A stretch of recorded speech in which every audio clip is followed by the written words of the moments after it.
काल विभाजन के कई आधार हो सकते हैं, जैसे कर्ता के आधार पर प्रसाद युग, भारतेंदु युग, द्विवेदी युग। प्रवृत्ति के आधार पर भक्ति काल, संत काव्य, सूफी काव्य, रीतिकाल, छायावाद, प्रगतिवाद इत्यादि। सामाजिक तथा सांस्कृतिक घटनाओं के आधार पर राष्ट्रीय धारा, स्वतंत्रोत्तर काल, स्वच्छंदतावाद आदि। हिंदी साहित्य इतिहास लेखन में काल विभाजन एक महत्वपूर्ण विषय है। इसमें विद्वानों में मतैक्य नहीं है, सभी ने अपनी अपनी दृष्टि से साहित्य का काल विभाजन किया है। हिंदी साहित्य के काल विभाजन की शुरुआत सर्वप्रथम ग्रियर्सन ने अपनी पुस्तक the modern vernacular literature of Hindustan में किया और इसे 11 अध्यायों में विभक्त किया, जो इस प्रकार हैं। चारण काल, 15वीं सदी का धार्मिक पुनर्जागरण, जायसी की प्रेम कविता, ब्रज का कृष्ण संप्रदाय, मुगल दरबार, तुलसीदास, रीति काव्य, तुलसीदास के अन्य परवर्ती, 18वीं सदी, कंपनी के शासन में हिंदुस्तान, विक्टोरिया के शासन में हिंदुस्तान। इस काल विभाजन में वैज्ञानिकता का अभाव है। मिश्र बंधुओं का काल विभाजन। मिश्र बंधुओं ने अपनी पुस्तक मिश्र बंधु विनोद में निम्न काल विभाजन प्रस्तुत किया है।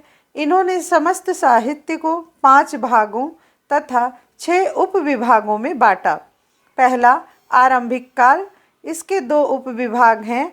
पूर्वारंभिक काल 700 से 1343 ईस्वी, उत्तरारंभिक काल 1344 से 1444 ईस्वी। दूसरा मध्यकाल, इसके 2 उपविभाग हैं।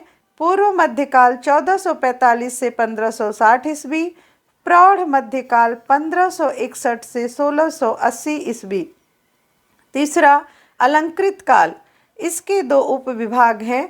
पूर्व अलंकृत काल 1681 से 1790 ईस्वी, उत्तर अलंकृत काल 1791 से 1889 ईस्वी।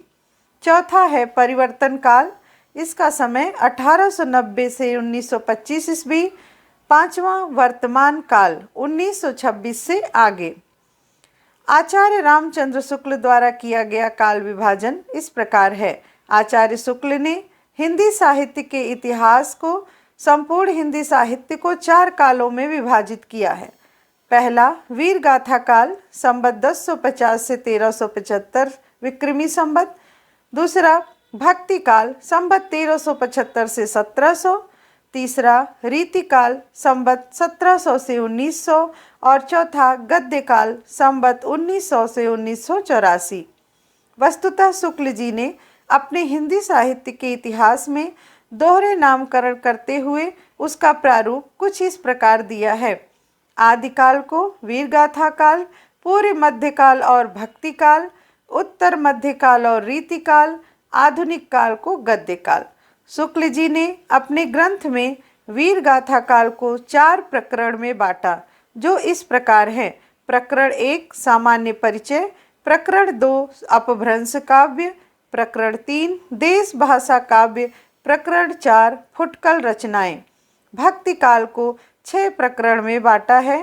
प्रकरण 1 सामान्य परिचय, प्रकरण 2 ज्ञानाश्रयी शाखा, प्रकरण 3 प्रेम मार्गी या सूफी शाखा, प्रकरण 4 सगुण धारा राम भक्ति, प्रकरण 5 सगुण धारा कृष्ण भक्ति, प्रकरण 6 भक्ति काल की फुटकल रचनाएं सगुण धारा से संबंधित। तीसरा जो रीतिकाल, इसे 3 प्रकरण में बांटा है। प्रकरण 1 सामान्य परिचय, प्रकरण 2 रीति ग्रंथकार कवि, प्रकरण 3 रीतिकाल के अन्य कवि। इसी प्रकार आधुनिक काल को 2 भागों में गद्य साहित्य परंपरा और काव्य खंड में बांटा है। गद्य साहित्य परंपरा का प्रवर्तन 3 उत्थान में 5 प्रकरणों में बांट के किया। काव्य खंड को भी 3 उत्थान और 4 प्रकरण में बांटा है।